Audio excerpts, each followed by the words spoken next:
তৃণমূলের পঞ্চায়েত প্রধানের শ্বশুরকে গ্রেপ্তারের দাবিতে মিনাখায় বিক্ষোভ। মিনাখা ব্লকের অন্তর্গত বামুনপুকুর গ্রাম পঞ্চায়েতের প্রধান শেখ নূর নাহারের শ্বশুর শেখ শরীফ এলাকায় একজন দুর্নীতিগ্রস্ত তৃণমূল নেতা। মুর্শিদাবাদের সুতি থানার একাধিক খুনের মামলায় নাম জড়িত রয়েছে এই শেখ শরীফের এই মিনাখার বামুনপুকুর গ্রাম পঞ্চায়েতে নিজের বৌমাকে প্রধান করিয়ে একাধিক দুর্নীতি শুরু করেছে। 2019 সালে লোকসভা নির্বাচনের পর, 2021 সালে বিধানসভা নির্বাচনের পর, এমনকি 2024 সালে লোকসভা নির্বাচনের পর ভোট পরবর্তী হিংসায় একাধিক অভিযোগ তার নামে রয়েছে। বামুনপুকুর গ্রাম পঞ্চায়েতের একাধিক দুর্নীতি করেছেন তিনি। আবাস যোজনার পর ঘর পাইয়ে দেওয়ার নাম করে এলাকার বাসিন্দাদের কাছ থেকে লক্ষ লক্ষ টাকা হাতানো, এলাকায় উন্নয়নমূলক কাজকর্ম না করে টাকা হাতানো, একাধিক অভিযোগ রয়েছে তার বিরুদ্ধে। এমনকি স্বচ্ছ ভারত মিশন প্রকল্পের টোটো বিক্রি করে দেওয়ার অভিযোগও রয়েছে তার নামে। পুলিশ শেখ শরীফের সঙ্গে টাকা দফা করে তাকে গ্রেপ্তার করছে না, এমনও অভিযোগ উঠছে। এই তৃণমূল নেতা শেখ শরীফকে অবিলম্বে গ্রেপ্তার করতে হবে, কাটমানির টাকা ফেরত দিতে হবে। এদিন এই দাবিতেই বিক্ষোভ দেখান এলাকার বাসিন্দারা। আমাদের সংগ্রাম চলছে চলবে, আমাদের সংগ্রাম চলছে চলবে, আমাদের সংগ্রাম চলছে চলবে।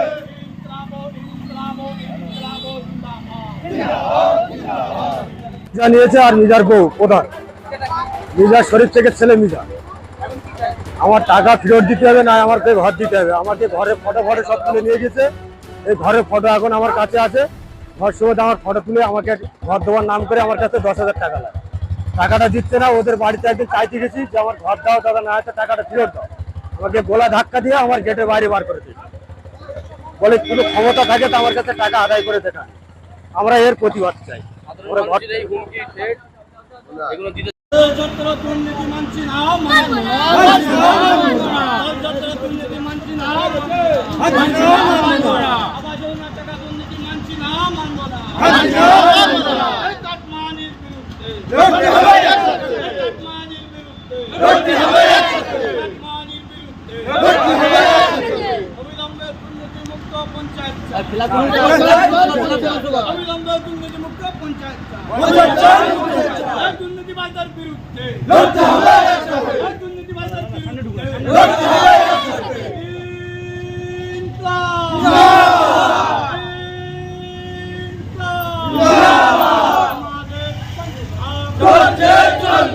আমাদের এখানে পঞ্চায়েতের যে প্রধান প্রতিনিধি শরীফ শেখ, তার নেতৃত্বে প্রচুর দুর্নীতি হয়েছে। আপনারা দেখলে বুঝতে পারবেন। ইতিমধ্যে আমাদের সাধারণ মানুষের বাংলা আবাস থেকে দুর্নীতি, জলছত্র প্রকল্প তাতে দুর্নীতি, রাস্তার দুর্নীতি, এবং এই যে আপনারা দেখতে পাচ্ছেন যে 33,000 যে ভোল্টেজ এই যে লাইনটা হয়েছিল 2010-এর পর থেকে, সেখান থেকে এখানে মানুষের অনেক ক্ষয়ক্ষতি হয় এলাকায়।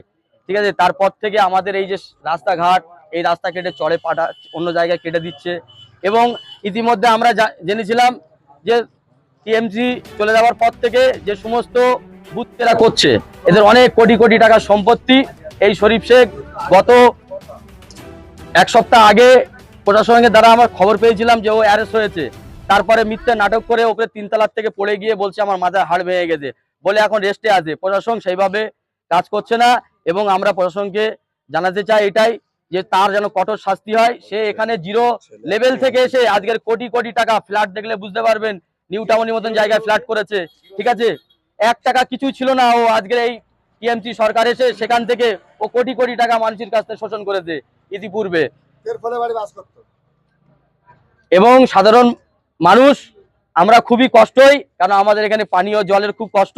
কারণ ওর ব্যক্তিগত বাড়িতে বসিয়েছে একটা কবরস্থানের জায়গা নিয়ে, সেখানে ওর ছেলে দুর্নীতি করে ওখানে ঘর করেছে।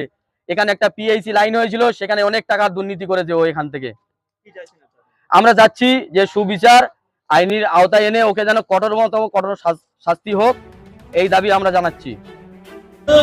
দুর্নীতি মানছি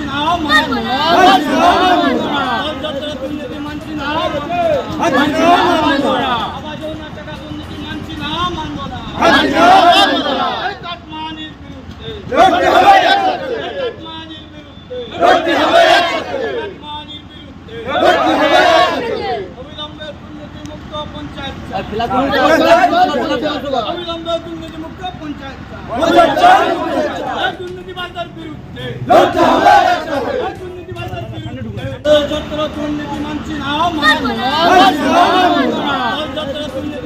আমরাও মানব না।